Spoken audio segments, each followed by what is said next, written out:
3, 2, 1. Here we go!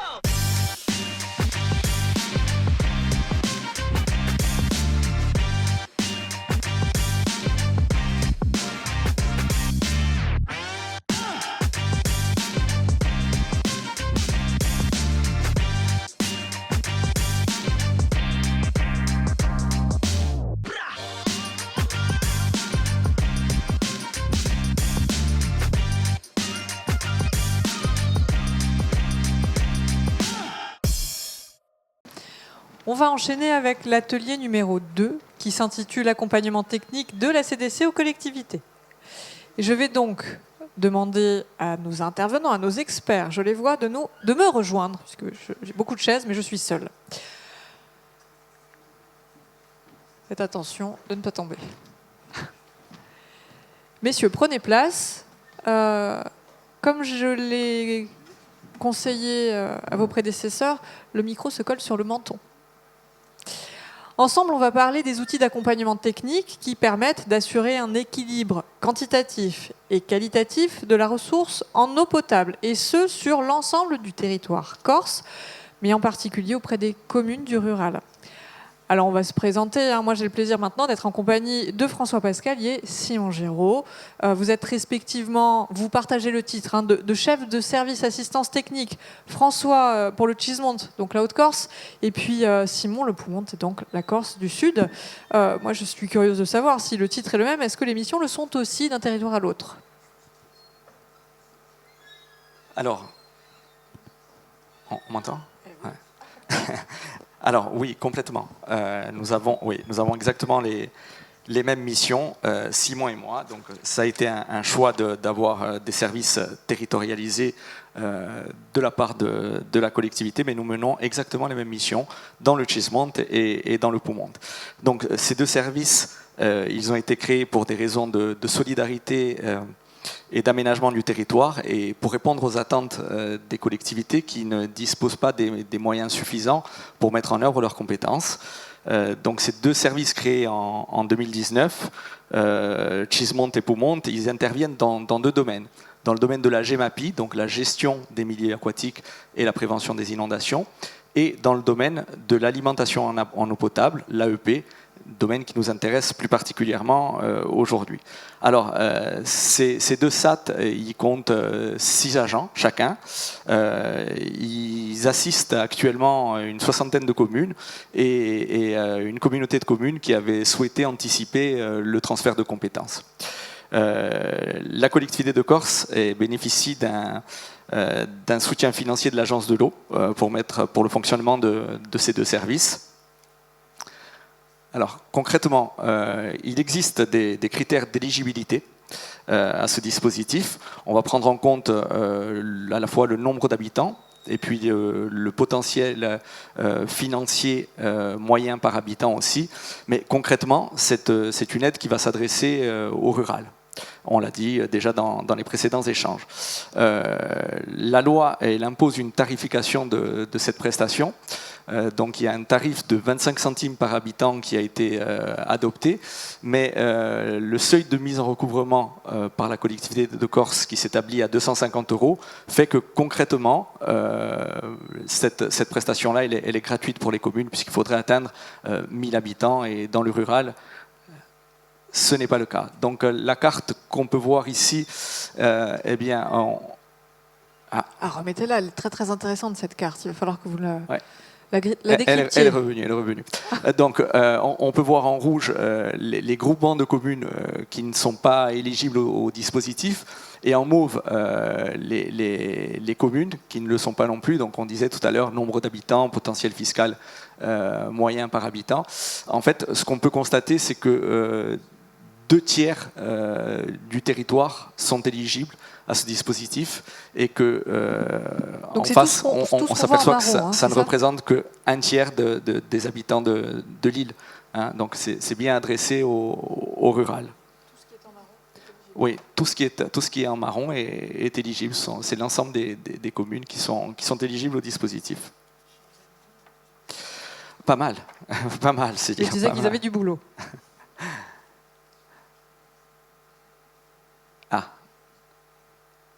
on va tout afficher, comme ça sera plus facile. Donc cette assistance technique, elle a deux missions principales. Donc une première mission d'assistance à la protection réglementaire des ressources AEP. Donc c'est une assistance qui intervient dans la mise en place des procédures de déclaration d'utilité publique des captages. Et puis une seconde mission qui, elle, est une mission de gestion du service d'eau potable. Donc on est là dans la gestion du patrimoine et l'amélioration des performances. Concrètement, on aide les communes qui souhaitent se doter d'une étude diagnostique schéma directeur ou qui souhaitent réactualiser, si elles disposent déjà de ce document, leur schéma directeur. Plus accessoirement, les SAT ils vont aider à remplir certains indicateurs, dont le rapport sur le prix et la qualité du service. Et puis, l'Observatoire des services publics aussi, on l'évoquait tout à l'heure, SISPA, donc le système d'information sur les services publics de l'eau et de l'assainissement. Les SAT ils vont mener aussi des missions qui sont dites transversales. Alors elles sont définies dans le cadre de notre partenariat avec l'Agence de l'eau. On va réaliser des documents de synthèse, on va faire du partage de données et puis aussi on va faire de l'appui aux financeurs, c'est-à-dire que sur certains dossiers sur lesquels nous ne sommes pas saisis, on peut quand même venir nous demander notre avis et c'est en ça qu'on apporte cet appui aux différents financeurs. Alors concrètement, cette assistance technique, non, ça ne veut pas. Ouais. La diapositive suivante. Ah non, on a été trop loin là. Alors, voilà, concrètement, donc, cette assistance technique, elle va comprendre des actions de sensibilisation et d'information. C'est-à-dire qu'on va aller à la rencontre des élus, on va préciser les objectifs des démarches, on va rappeler les obligations réglementaires, le déroulement des procédures, qui sont les intervenants. On va aussi faire des visites de sites et de la rédaction de comptes rendus. On va faire de l'appui au montage de dossiers, c'est-à-dire appui au montage de dossiers de subventions, certaines pièces techniques des dossiers de déclaration d'utilité publique. On va par exemple faire adapter des projets de délibération, etc. Donc une assistance très concrète auprès des élus. On va faire aussi un accompagnement technique et un suivi des prestations. Alors on va tout d'abord aider au choix des prestataires en élaborant ou en adaptant des cahiers des charges pour que soient lancées les consultations de désignation des prestataires. On va aider à l'analyse des différentes offres. On va aussi faire un suivi des prestataires sur le terrain. Et puis, on va faire un suivi des rendus et une assistance à la validation des différentes phases, que ce soit des schémas directeurs ou des procédures de DUP. Une remarque importante, c'est que cette assistance, elle ne saurait proposer des prestations qui entrent dans le champ concurrentiel. Voilà. C'est-à-dire que les bureaux d'études vont mener les différentes études nécessaires. Nous, on est là un petit peu pour pallier à un manque de moyens et de personnel dans les communes. Et c'est en ça que vont venir s'inscrire les SAT. Voilà. Simon, je te laisse poursuivre. Merci François, je vais prendre la commande. Alors après avoir vu tout cela, déjà bonjour à toutes et à tous. Un travail qu'on réalise annuellement, les deux SAT, c'est qu'on essaye de faire un point sur le données eau en général. Alors ce travail de synthèse nous sert à deux choses. Déjà, nous sert à avoir une photographie un peu, de voir ce qui se passe sur les données eau sur notre territoire. Et dans un deuxième temps, ça nous permet aussi un peu de voir où pourraient se dégager des priorités. Par exemple, où on pourrait éventuellement intervenir l'année qui s'ouvre. Alors on va regarder ça sur plusieurs paramètres. Donc tout d'abord les procédures réglementaires de protection des captages. François en a parlé tout à l'heure dans sa présentation. Actuellement en Corse, on est à un taux de ressources protégées réglementairement de 70%. Ça veut dire qu'aujourd'hui, 30% des ressources en Corse actuellement ne disposent d'aucune protection réglementaire. La qualité de l'eau, ça c'est vraiment les données qui nous sont fournies par l'ARS. Alors lorsqu'on parle de qualité de l'eau potable en Corse et dans le rural, c'est généralement des pollutions bactériologiques. Voilà, on va aller regarder vraiment les non-conformités bactériologiques. Alors en termes de réseau d'eau potable, on a actuellement 56% des réseaux d'eau potable en Corse qui disposent d'une eau de bonne qualité. Par contre, si on regarde ça au regard de la population permanente, ça nous fait aujourd'hui 91% de la population corse qui est alimentée par de l'eau de bonne qualité. Alors on pourrait s'arrêter là et dire que c'est très bien, finalement 90% c'est très bien, sauf que ça veut dire qu'il y a encore 9% de la population permanente qui ne dispose pas d'une eau de bonne qualité. Et là, ça nous amène à la diapo suivante. Je ne sais pas si vous voyez bien. Donc, c'est une carte de la Corse qui vous propose des points de 3 couleurs. En fait, on a des points bleus où l'eau est de bonne qualité, des points jaunes qui sont un peu intermédiaires, c'est-à-dire que c'est des endroits où l'eau est de bonne qualité, mais qui connaissent ponctuellement des problèmes de qualité. Et en revanche, il y a les points rouges, c'est vraiment les communes aujourd'hui qui souffrent encore de gros problèmes de qualité de l'eau. Et on voit très bien, comme depuis le début de nos propos, on voit très bien que les problèmes se concentrent et vraiment essentiellement dans le rural et dans l'ultra-rural. Et si on revient à la diapositive précédente, on pourrait se dire en Corse actuellement 91% de la population alimentée par une eau de bonne qualité. C'est très bien un contrat rempli, mais sauf que les 9% de population qui restent, on va dire, François disait à peu près, c'est les 2/3 du territoire. C'est vraiment le rural aujourd'hui qui souffre de tous ces problèmes. Un point maintenant sur l'étanchéité des réseaux, il en a été beaucoup question aujourd'hui. Par contre, contrairement aux paramètres précédents, procédure des captages, qualité de l'eau, c'est un paramètre qui est très difficile à chiffrer. On a vraiment du mal à assurer un suivi dans le temps par exemple, le rendement. Si on prend le rendement d'une commune, à prendre les plus de 300 communes de Corse et d'essayer de voir quel est leur rendement, comment il évolue, c'est une tâche qui serait vraiment complexe. C'est un paramètre qui est très difficile à suivre. Nous, ce qu'on fait à l'échelle des SAT, c'est qu'on essaye tous les ans, là vous voyez, il y a une carte à côté, on essaye de mettre à jour ces données, on essaye de recenser les communes qui disposent d'un diagnostic schéma directeur et celles, bien entendu, qui n'en sont pas pourvues. Pourquoi cette étude en particulier? Eh bien, lorsqu'on réalise une étude de son réseau, on va faire un état des lieux de ces installations, voir leur état, la vétusté, mais on va aussi regarder ce qui se passe au niveau des réseaux.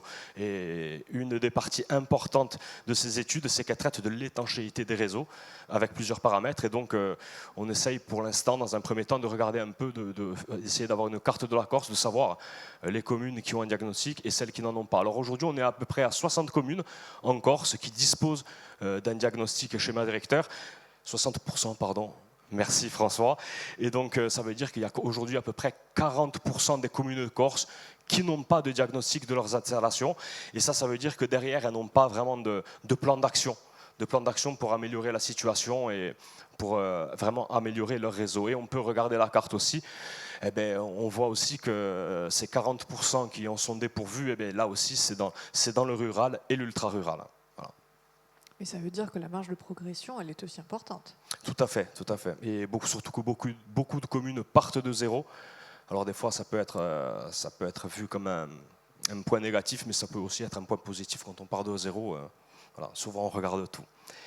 Alors, après pas mal d'années maintenant d'assistance technique sur les deux territoires, on va vous proposer un peu vous parler aujourd'hui des principales problématiques qu'on rencontre. Alors c'est pas une liste exhaustive, bien entendu, mais aujourd'hui, dans le temps qui nous est imparti, on essayait vraiment de vous parler des problématiques les plus récurrentes et celles qu'on rencontre vraiment le plus. Alors, en premier lieu, on parlera des pollutions bactériologiques. La carte de tout à l'heure l'illustrait très bien. Il y a encore beaucoup de communes en Corse et essentiellement dans le rural qui connaissent des problèmes de pollution bactériologique et ça, c'est très embêtant. D'une manière assez générale, une ligne assez générale qui est ce qu'on rencontre souvent, c'est le mauvais état des installations et des réseaux très fuyards. Alors souvent l'un implique l'autre. Le mauvais état tout est lié. Le mauvais état d'une installation peut amener à la dégradation de la qualité, et le mauvais état d'une installation peut aussi générer des pertes. Donc lorsqu'on exploite un réseau, une installation en mauvais état, c'est pas super agréable, mais surtout ça génère des problématiques derrière. On en parlait, ce qu'on rencontre énormément dans le rural, hein, on l'a même un peu chiffré sur des diapos précédentes, c'est l'absence de protection réglementaire des ressources. On était quand même un peu obligé d'en parler aujourd'hui. Ce qu'on commence à s'apercevoir quand même, d'une manière générale, c'est une baisse des débits des ressources. Les communes qui assurent un suivi de leur débit des sources, on s'aperçoit en arpentant un peu tous ces villages et en montant mesurer des débits de sources qu'il y a quand même une tendance qui est à la baisse. Une problématique aussi qui commence à être vraiment prégnante, notamment avec les conflits majeurs qu'on connaît, le contexte économique général, c'est le coût des opérations. Les coûts des opérations qui sont en constante hausse. Certains postes de dépenses chaque année qui prennent des augmentations énormes. Et le dernier point qu'on voulait vous signaler aujourd'hui, c'est d'une manière générale aussi ce qui peut conduire à la dégradation des installations. Les gros problèmes qu'on rencontre dans le rural, c'est un manque d'entretien et aussi une absence de données. Alors là, je voulais le dire, hein, c'est pas du tout, on pointe pas du tout, je voulais le dire, on pointe pas du tout du doigt les élus, c'est pas du tout ça, mais souvent ce manque d'entretien vient aussi d'un manque de moyens humains. Voilà. Nous, notre métier, il est essentiellement axé dans le rural. Nous, on est clairement une assistance qui est vraiment rurale. Et dans certaines communes où on intervient, il y a le maire, souvent qui est seul. Souvent, même, ça arrive dans certains endroits d'un certain âge, sans employés municipaux, avec des fois des conseillers municipaux qui ne sont pas trop de la partie, qui ne soutiennent pas trop. Des fois, certaines communes qui n'ont même pas d'outils informatiques. Alors qu'on a parlé tout à l'heure peut-être de plateformes, on a parlé de 6PA. Voilà, des fois, quand on arrive dans certaines communes, on a des élus qui sont seuls, qui n'ont pas d'employés, qui ne sont pas suppléés dans leurs tâches par des conseillers. Voilà. Le manque d'entretien, l'absence de données, c'est pas la faute des élus, c'est vraiment un constat de la réalité d'aujourd'hui. Alors, on a parlé de beaucoup de choses, un peu quand même, on voulait quand même vous mettre quelques photos.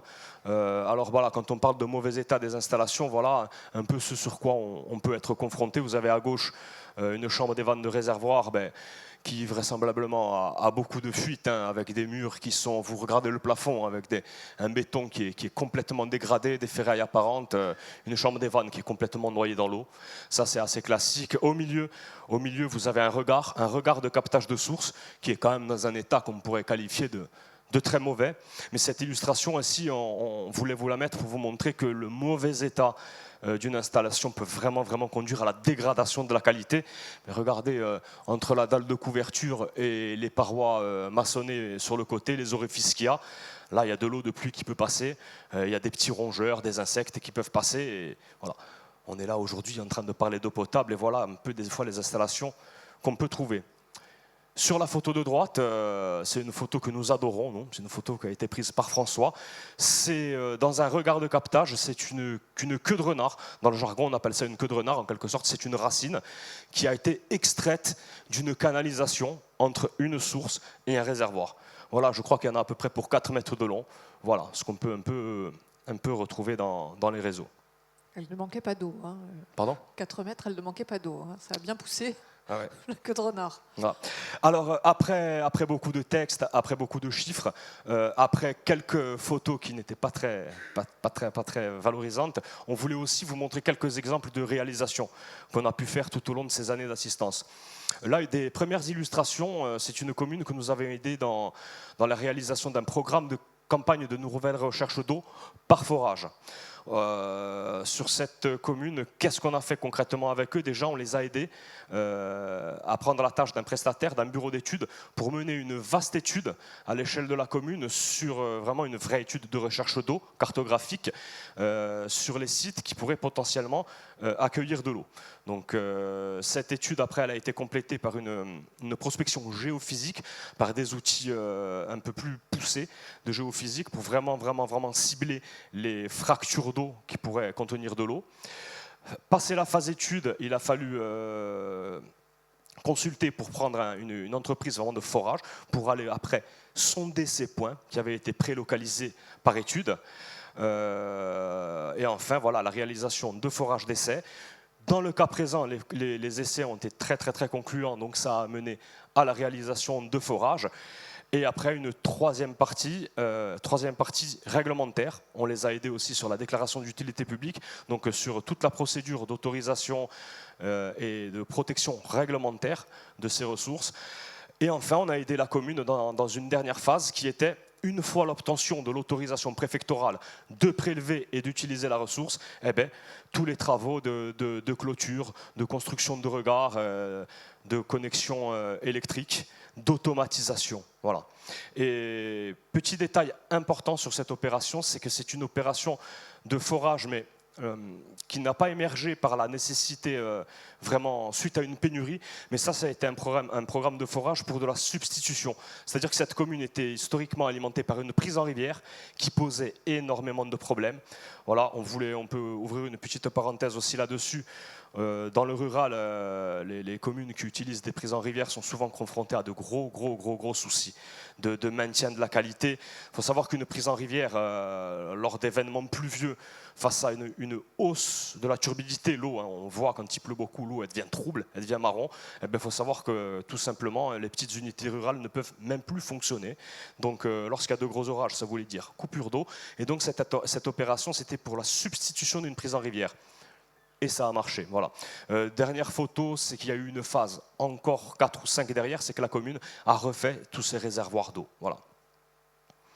Encore un exemple de ce qu'on a pu faire avec les communes. Ça a été une opération un peu du même type que la précédente, sauf que la commune n'est pas allée chercher des forages, mais la commune a voulu capter, récupérer des sources anciennes dont on avait connaissance. Dans les anciens de la commune, notamment les éleveurs, avaient connaissance.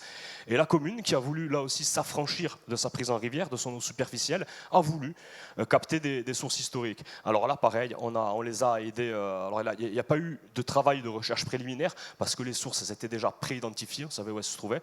Donc par contre, il y a eu tout un travail de recaptage. Alors il y a une photo qui illustre bien ça. On voulait vous montrer aussi aujourd'hui à quoi ça pouvait sembler un captage de sources. Regardez la taille de la pelle mécanique. Regardez le talus qu'il y a derrière.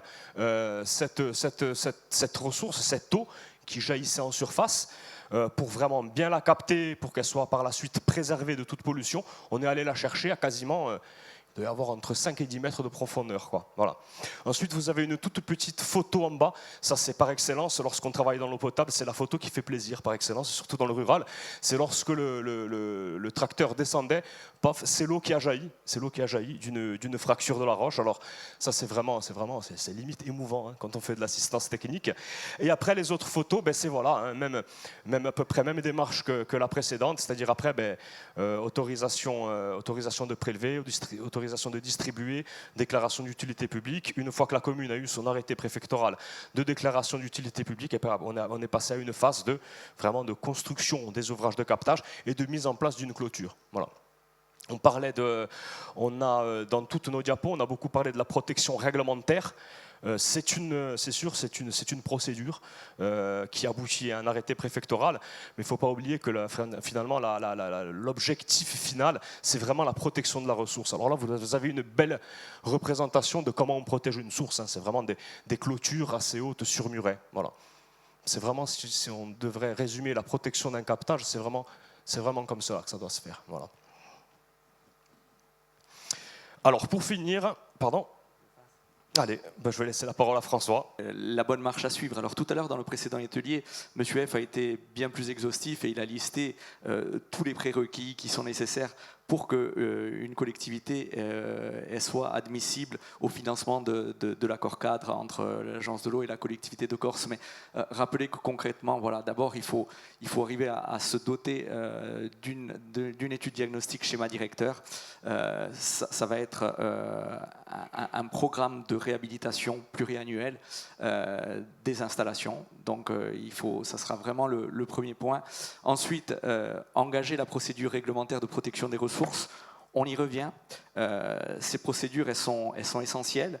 Ce sont plusieurs autorisations dans cette procédure. Ça va être l'autorisation pour les élus de prélever de l'eau dans le milieu. Ça va être l'autorisation de distribuer de l'eau potable, donc ça engage leur responsabilité. Ça va être l'autorisation, et là on en vient à la préservation de la ressource, l'autorisation d'acquérir ces terrains et de les protéger par ce qu'on appelle des périmètres de protection, alors immédiats ou rapprochés. Il existe aussi des éloignés, mais qu'on ne voit pas chez nous. Mais ces périmètres-là, ils sont essentiels. Les servitudes aussi qui vont venir gréver les terrains qui sont autour pour préserver ces ressources. Et puis enfin, Simon l'évoquait aussi, un entretien régulier des installations, parce que c'est essentiel. On peut perdre une ressource. Le fait de ne pas l'entretenir, on a vu tout à l'heure les systèmes racinaires, voilà, une ressource, quelque chose qui va venir obstruer. Si l'eau se dévie, on peut en arriver à perdre la ressource. Le défaut d'entretien, c'est des défauts d'étanchéité, c'est de la bactério. On parlait tout à l'heure d'insectes, de rongeurs, etc.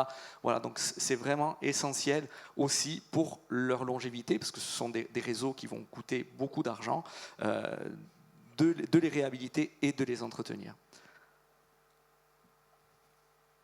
Voilà ce qu'on pouvait vous dire. Merci. Et puis, merci à tous les deux. Je pense que vous avez largement mérité un verre d'eau. On peut les applaudir. Bon, ça, c'était une opportunité de mettre votre travail en avant et cet accompagnement, ces diagnostics aussi qui sont essentiels dans le rural et qui finalement parfois tombent en désuétude, toutes ces installations. Donc c'est essentiel de ne pas abandonner l'existant. On est bien d'accord. Alors est-ce que vous avez des questions? Oui, déjà, pour plein.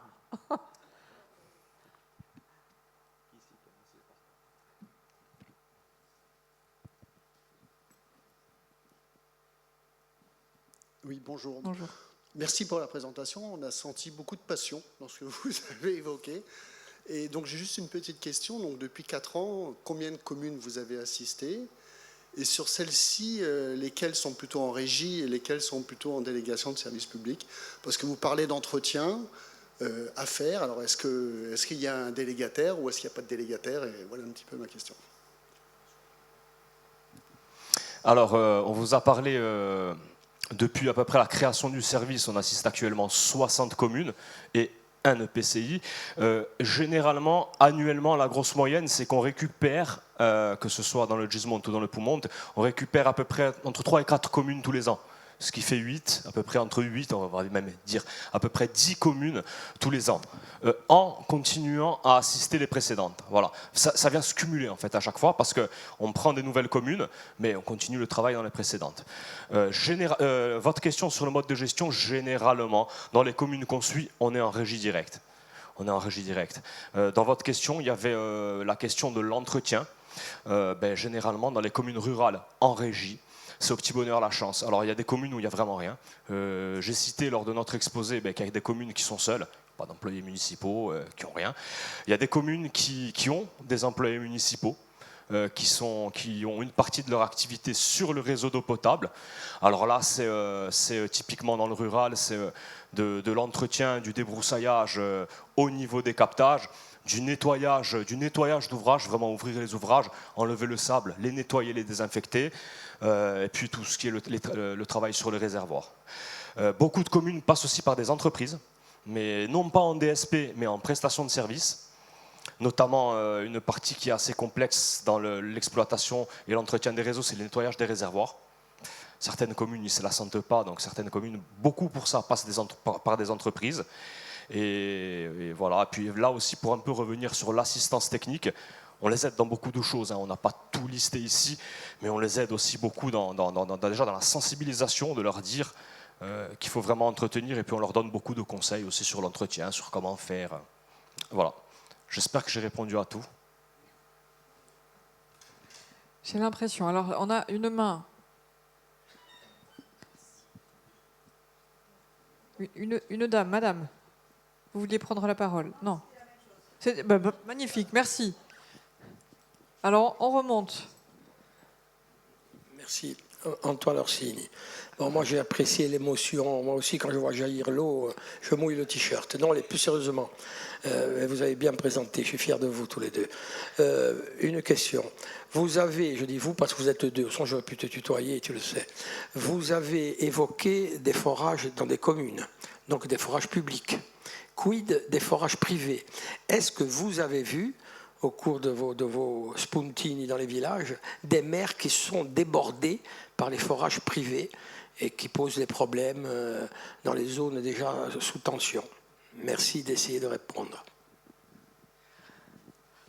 Alors Antoine, on n'a pas forcément de visibilité, nous, sur ces forages privés, mais c'est vrai que des fois, des élus se font l'écho de ressources qui baissent et qu'on peut soupçonner que la multiplication des forages privés a pu un petit peu entamer la ressource qui était disponible. Et ça s'est produit. Ça s'est produit effectivement sur une commune où c'est un petit peu en tension. Moi, j'ai un exemple en tête, en tout cas. Simon, de ton côté ? Non, mais je rejoins un peu ce que disait François. Après, oui, effectivement, dans les observations qu'on peut faire nous, moi, lorsque je me déplace sur les communes, effectivement, puis c'est souvent une question qu'on me pose au maire aussi. Et effectivement, dans le rural, il y a vraiment beaucoup de particuliers qui font des forages privés. Et il y a une grosse carence, mais je crois que c'est même à l'échelle nationale, parce que normalement, ces forages dits privés doivent être déclarés en mairie. Alors c'est rien, c'est vraiment un imprimé CERFA à déposer en mairie, et c'est pas fait. Et aujourd'hui, cette multiplication de forages privés, ça pose quand même problème. Voilà, parce qu'on vient prendre de l'eau dans des fractures, dans des failles. Et voilà, c'est surtout le manque de connaissances, le fait d'être un peu à l'aveugle, ça pose problème. Ouais. Mais on en voit Antoine. J'irai un petit peu plus loin.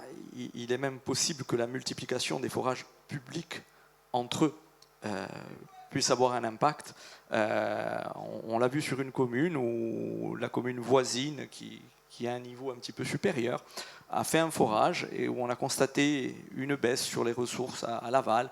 Donc c'est vrai que cette fracturation, on le sait, l'eau elle circule, et puis si on tape un petit peu plus haut, il y en aura un petit peu moins en dessous. Merci pour vos explications. J'espère, Antoine, que nous avons répondu à ta question. Monsieur, vous avez une question? Oui, déjà vous féliciter, parce que je pense que c'est des opérations qui sont hyper importantes. Même en étant élu de Bonifacio, je pense que la collectivité se doit d'aider les communes du rural, parce que malheureusement, ils sont en manque de moyens, surtout financiers, mais surtout humains. Donc il faut venir en aide. J'aimerais juste que vous puissiez m'éclairer sur les critères d'éligibilité de ces communes et me rassurer si je pense que j'ai mal vu la carte quand elle est passée, parce que j'ai l'impression que j'ai vu des communes équivalentes en population, équivalentes en budget, équivalentes en bord de mer, et certaines éligibles, d'autres non. Voilà, pour faire court, j'ai l'impression que les Génois de Calvi étaient éligibles et les Génois de Bonifacio n'étaient pas éligibles. Alors, j'ai du mal à voir la carte. Non, mais j'ai même vu apparemment certaines, les proprianes aussi. Voilà. Est-ce que vous voulez revoir la carte, monsieur? C'est possible, j'ai dû m'endormir. Non, parce que j'ai vu certaines, proprianes, Calvi, apparemment, c'était pas en violet. Peut-être que j'ai mal saisi. Alors, est-ce que nous pourrions remettre la slide? Alors oui, on peut répondre. De toute façon, comme on a voulu le mettre volontairement dans la slide sur les critères d'éligibilité, ces critères d'éligibilité sont réglementaires. C'est par décret, c'est la loi qui nous les impose. Dans ces critères d'éligibilité, il y a la population de la commune, il y a des seuils qui sont réglementaires, qui sont posés par décret, mais il y a aussi les ressources de la commune. Et ce qui peut-être fait entrer des communes type peut-être Prupia, Sarthe, Isola Saralvi, ce qui fait rentrer ces communes dans l'éligible, c'est qu'en fait, le législateur, les gens qui font les décrets, prennent le potentiel financier. C'est le potentiel financier moyen de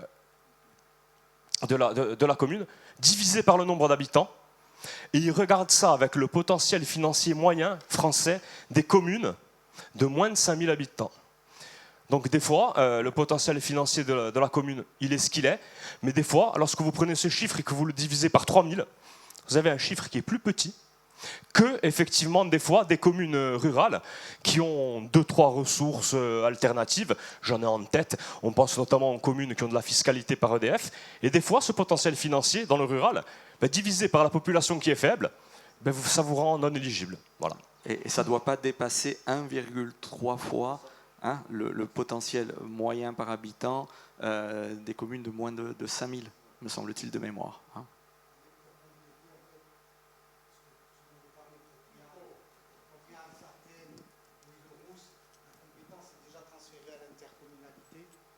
La compétence est déjà transférée à l'intercommunalité et effectivement l'analyse de l'éligibilité se fait au niveau de l'EPCI et pas au niveau de la commune individuellement. Donc effectivement, dans une commune qui ne serait pas éligible individuellement, si elle est intégrée dans un EPCI éligible, elle devient éligible. Merci pour ces précisions. Est-ce qu'on a de nouvelles questions à poser à notre binôme d'experts? Oui, monsieur, on arrive.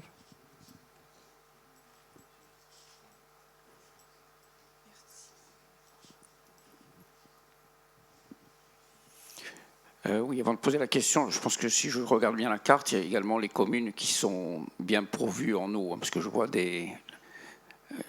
pour les communes du rural qui sont indiquées. Je vois la commune de Coens à l'Altaroc, voilà. Et celles qui vont sur le bord de mer, c'est également celle de l'Altaroc. Je voulais poser des questions concernant les captages en rivière, parce que bon, les Corses ont une pratique très ancienne de l'eau, depuis qu'ils sont là. Et il est entré souvent dans les mœurs de communautés de le faire. Souvent en palliant les réseaux avant les réseaux existants aujourd'hui. Et voilà, je voulais savoir un peu comment vous avez... Vous m'entendez là? Vous avez dit que ça posait des problèmes, que vous les remplaciez par des forages. C'est un peu un éclaircissement là-dessus. Voilà, sur ce passage-là, est-ce que le captage en rivière, effectivement, qui parfois est fait par des particuliers ou des groupes ou des hameaux depuis très longtemps pour pallier, et souvent dans des zones rurales où parmi les problèmes qu'il y a, c'est que vous n'avez pas de problème d'eau potable dans certaines zones rurales, dans certaines communes rurales, ce qui fait que l'équipement, le besoin en eau est moins prégnant qu'il peut l'être ailleurs.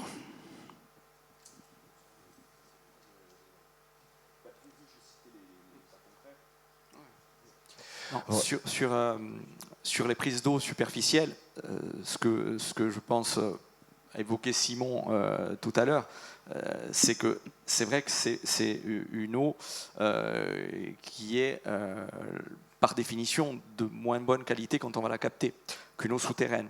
Il y a beaucoup plus de risques de contamination sur de l'eau superficielle. Donc quand on peut s'en passer, on va le faire. S'il existe des possibilités, des ressources, ou s'il y a des possibilités avec des forages, on va le faire. Pour autant, elles ne vont pas toutes être supprimées. Il y en a une, par exemple, dans le Haut-Fiumourbe, qui va desservir tout le Haut-Fiumourbe, où il n'y a pas d'autres possibilités. Donc, dans ce cas-là, même si ce sont des eaux superficielles, et avec des traitements conséquents, ce sont des installations qui vont pouvoir être régularisées avec une procédure de déclaration d'utilité publique. Elles sont plus contraignantes. Au lieu d'une analyse, il va falloir 12 analyses, une par mois pendant 1 an. Elles vont être beaucoup plus suivies. Mais on arrive quand même à ce que ces eaux-là soient captées et distribuées dans les endroits où il n'y a pas d'autre solution. Et je voudrais rajouter au propos de François, il y a aussi un aspect économique. Là, encore une fois, depuis tout ce qu'on dit tout à l'heure, on est vraiment dans le rural, voire l'ultra-rural. Utiliser une eau de surface, c'est très, très, très complexe. Déjà, c'est complexe techniquement. Une eau de surface, vous avez l'obligation et la nécessité, de toute façon, de la traiter, mais de la traiter physiquement. Ça veut dire qu'une eau de surface, c'est grosse unité de filtre à sable. Alors, si possible, généralement, on utilise plusieurs filtres qui sont utilisés par intermittence. Après, plus loin, même un peu peut-être de la floculation, de la filtration, de la désinfection derrière. Et c'est des unités qui sont très, très, très, très coûteuses. C'est coûteux à l'investissement et c'est coûteux derrière à l'exploitation. Bien souvent, enfin, je vais peut-être être trop généraliste, mais une petite commune du rural va avoir énormément de mal, voire elle ne pourra pas gérer, exploiter une usine de traitement pour une eau superficielle. Après, voilà, comme disait François, et comme disait Madame Mièvre précédemment de l'agence de l'eau, c'est des avis techniques qu'on donne. Si, comme disait François, si on a balayé toutes les possibilités sur le territoire, s'il n'y a vraiment rien, s'il y a une population qui est trop importante par rapport à ce qu'on pourrait éventuellement trouver sur le territoire, eh bien, allons-y pour la prise en rivière. Moi, je connais des territoires qui sont très ruraux, qui sont alimentés par des prises en rivière parce qu'ils ne peuvent pas faire autrement. Voilà. Merci beaucoup à tous les deux. On a encore une question. Une ou deux. Pas bien. Une au moins. Oui, bonjour. J'aurais voulu savoir exactement votre rôle auprès des communes. Je m'explique. Une commune fait appel à vos services et là, vous les aidez à nourrir, par exemple, un programme de maîtrise d'œuvre ou alors vous-même, pour monter un cahier des charges travaux, vous êtes là, vous pouvez les aider directement. C'est-à-dire, est-ce qu'il y a souvent un maître d'œuvre qui va faire l'intermédiaire ou bien, par vos connaissances, votre savoir-faire, vous pouvez directement nourrir un cahier des charges travaux. C'était ma question. Alors, comme on l'évoquait, on n'a pas vocation à entrer dans le champ concurrentiel. Donc, il y aura un maître d'œuvre. Nous, on va être là pour conseiller, comme je le disais tout à l'heure, faire une adaptation d'un cahier des charges pour désigner un prestataire, mais il y aura bien un maître d'œuvre, il y aura bien un bureau d'études aux côtés de la commune. Et souvent, on le fait pour l'eau potable, comme on le fait dans le deuxième domaine dans lequel nous travaillons, la GEMAPI. Nous, on est amené à suivre ces prestataires. Souvent, voilà, même des fois pour des problèmes de disponibilité, des fois accompagnés, même en montagne, les ressources sont en montagne, etc. On sera présent à toutes les étapes, mais on n'a pas vocation à rentrer dans le champ concurrentiel et ça, c'est très important. Merci. Avons-nous d'autres questions? Ou avons-nous fait le tour du sujet? Vous êtes dans la pénombre, mais je n'ai pas l'impression qu'il y ait des mains supplémentaires qui se lèvent. Vous êtes d'accord avec moi? Vous n'en voyez pas? Bon, mais c'est qu'on a fait le tour de la question. Merci, on peut les applaudir. Alors, si vous êtes d'accord, j'aimerais qu'on marque une petite pause. Ce sera l'occasion d'aller faire un tour au village des solutions. Je vous le rappelle, vous l'avez vu, il y a une trentaine de stands avec des professionnels de l'eau qui sont à votre disposition. Alors surtout, n'hésitez pas à les rencontrer. Nous, on se donne rendez-vous dans un quart d'heure tout pile pour un nouvel atelier qui va parler d'utilisation de l'eau de pluie. Et je vous promets, c'est vraiment très, très, très intéressant. Alors surtout, revenez nombreux. Et même si la porte est fermée, surtout, n'hésitez pas à la pousser. À tout à l'heure.